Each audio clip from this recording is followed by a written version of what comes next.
Hello, it's Callum here.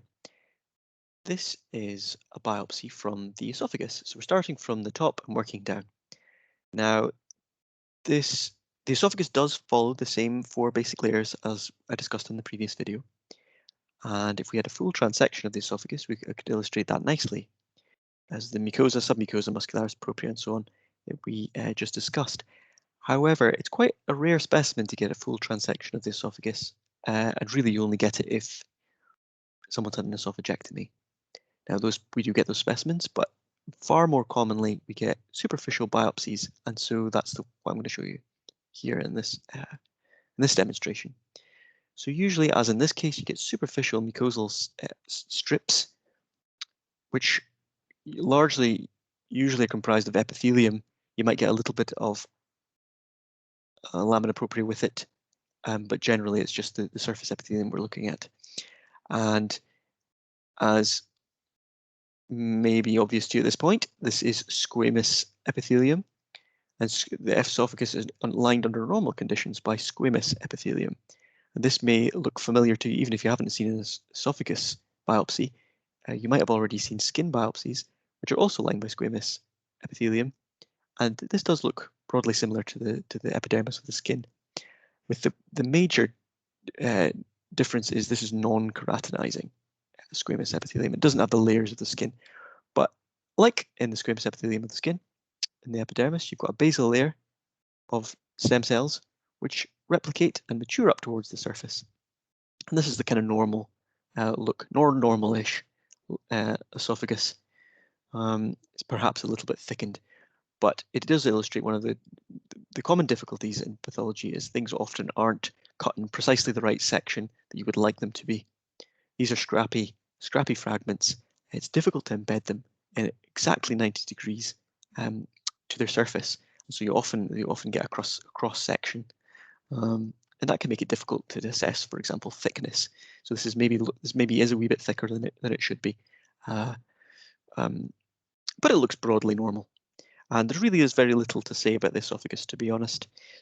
Usually you see squamous mucosa, very occasionally not present here. You can sometimes see ducts because the esophagus have submucosal glands which secrete through ducts onto the surface. Sometimes you get a cross section through them.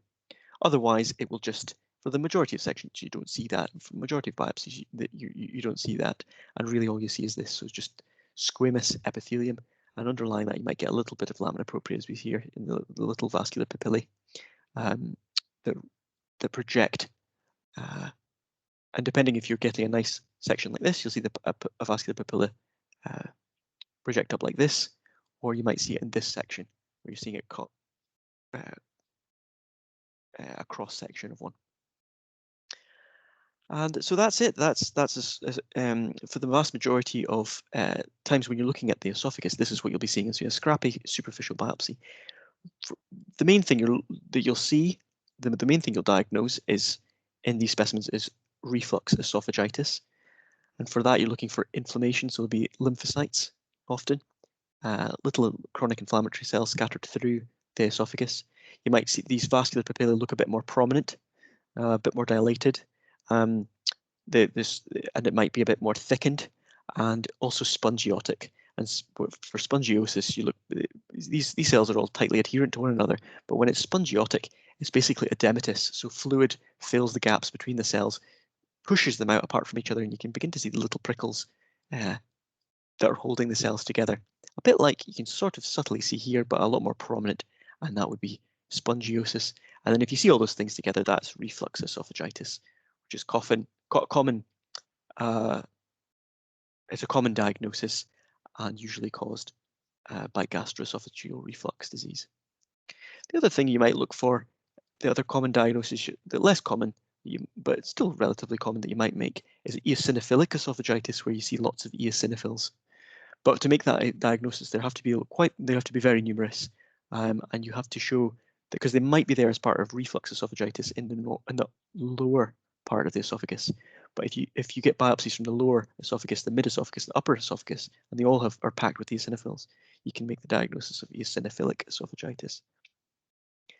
The main and most worrying and most important diagnosis you can make in the esophagus is at the lower esophagus, and that's Barrett's esophagus, and or the next step on from that is you might actually see dysplasia in the esophagus. It's beyond the remit of this video to talk about that, and you'll start to see that in practice. But Barrett's esophagus, the only thing I'll say about it is it's a clinical diagnosis. It's not a diagnosis you can make by looking at histology. It's a form of metaplasia, and it's intestinal metaplasia. So instead of the squamous mucosa, the squamous epithelium gets replaced by columnar epithelium that has little goblet cells in it. And when you see that, that is intestinal metaplasia. And when the clinicians put that together, those findings together with the clinical appearance, they can call it Barrett's esophagus. But that's there's much more to say about that, and it's beyond the remit of this video. But there's nothing to worry about here. This is just fairly normal, bog standard esophageal fragments.